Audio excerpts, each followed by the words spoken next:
MRecktv. You a joke's bound to happen if you slipping or you lacking. I'm gripping on the Mac 10, ready for the action. Shots to make you break dance and have you do a backspin. You have to have some tact. You know, you go in and put in 7,000 and then come back and put in another 6,000. Or you would go to one bank and buy a cashier's check for 9,000 or 10,000. Then you could take the cashier's check and deposit, and they don't ask you no questions. How did you get your nickname, Freeway Rick Ross? There's a million freeways in Los Angeles. There's the 405, the 91, the 60, the 10, the 110. Which one is most important? The one that's taking you where you have to go.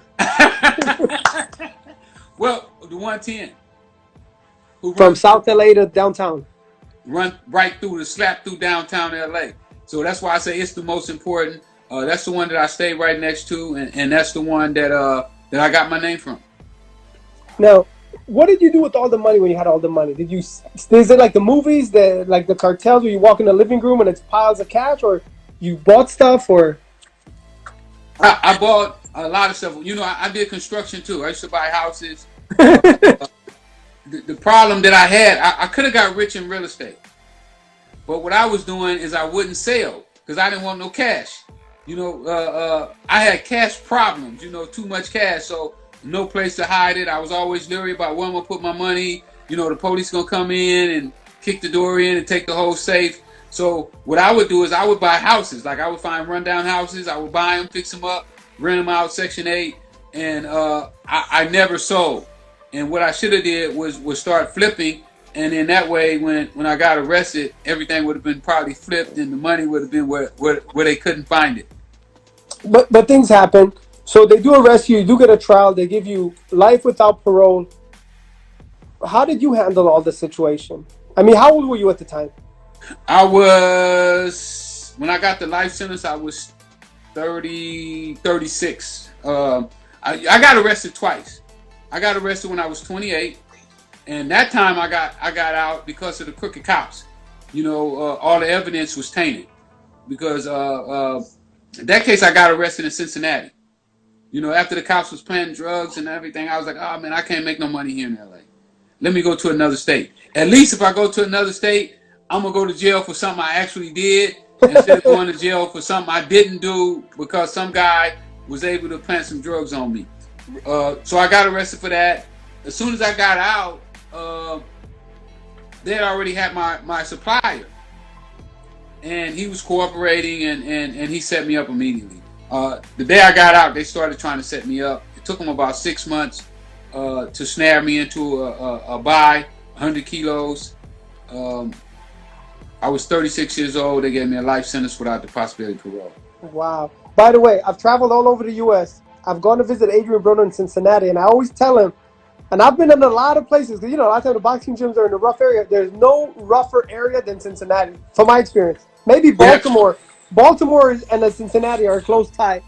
I love Cincinnati. You know, Cincinnati remind me of a country town in the city, like mixed right in together. It was a little small though. You know, that was the first place that was ever able to convict me. I got arrested quite a few times. I got arrested in St. Louis, Texas, Louisiana, but they weren't able to tie me down. But Cincinnati, they was able to put the whole case together and get that first conviction.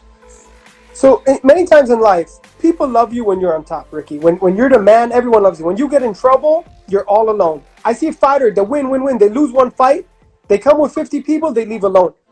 How did people treat you once you got arrested, once they saw you going away? Did you lose all your friends? Did you lose family?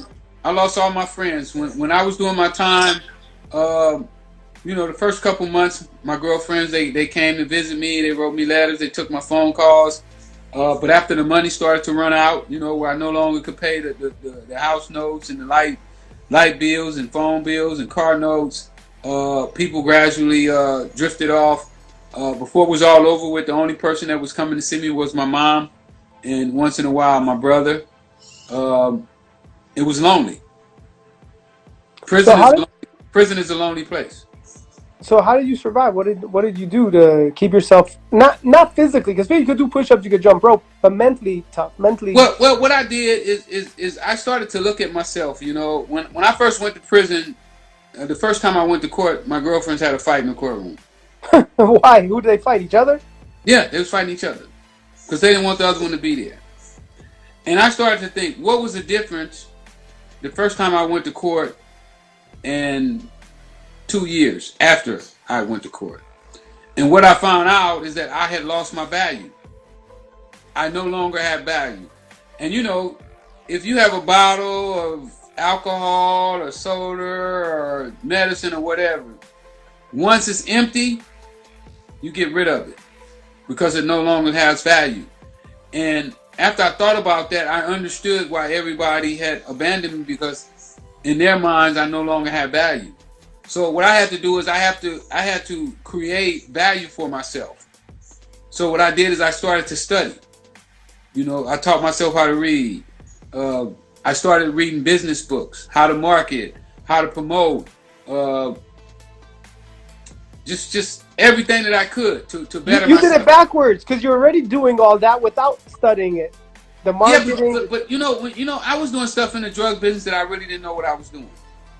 But it was working. It was, but I'll be totally honest with you. When I sold drugs was luck, hard work, and luck. This time right here is well thought out plan. When I got out of prison, I already had a plan. I had already mapped it out. I knew exactly what I wanted to do. It was only a matter of pieces falling in place or getting pushed in place to execute those plans. And much different. Like now, I know what I did in the drug business to be successful. Then I didn't. I know now that if I sold drugs again, I know exactly how to make myself better at doing what I did then. You know, like I would keep books now. You know I missed a lot of money. I know a lot of money. People beat me out of money, and I let people beat me out of money. There was people that I knew I should have cut off sooner than I cut them off. Just the things that training my guys better. You know, I could have trained my guys better. I could have took individual time out with people and took them out for dinner and sit them down at a table and talked to them and showed them the plan that I had for the organization. The things that I'm doing right now, you know, like tonight with the boxers, we're all going to have a Zoom meeting tonight where we're going to be talking about our plan as a group. Where are we going? How are we going to go there? And I didn't do that when I sold drugs. They say that the most fear thing in life, the thing that people fear the most is public speaking.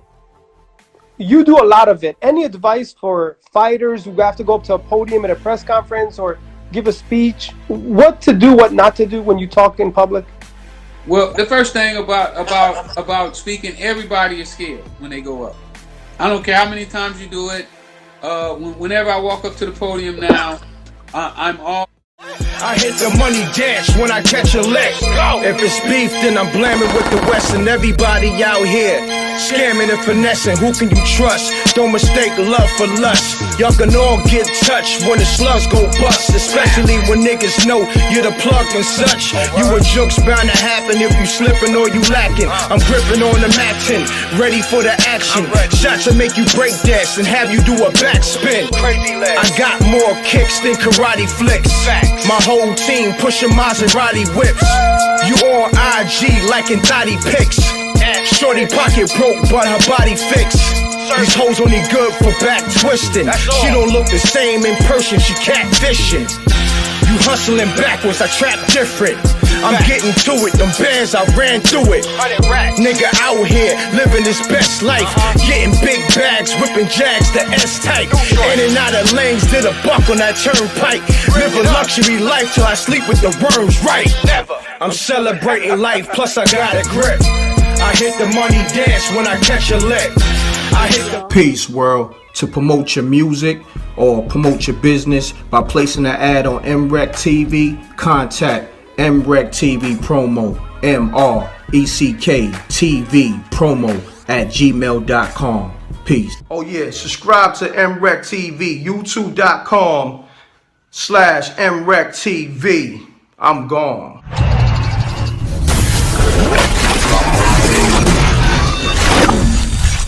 MRecktV. It's got a music.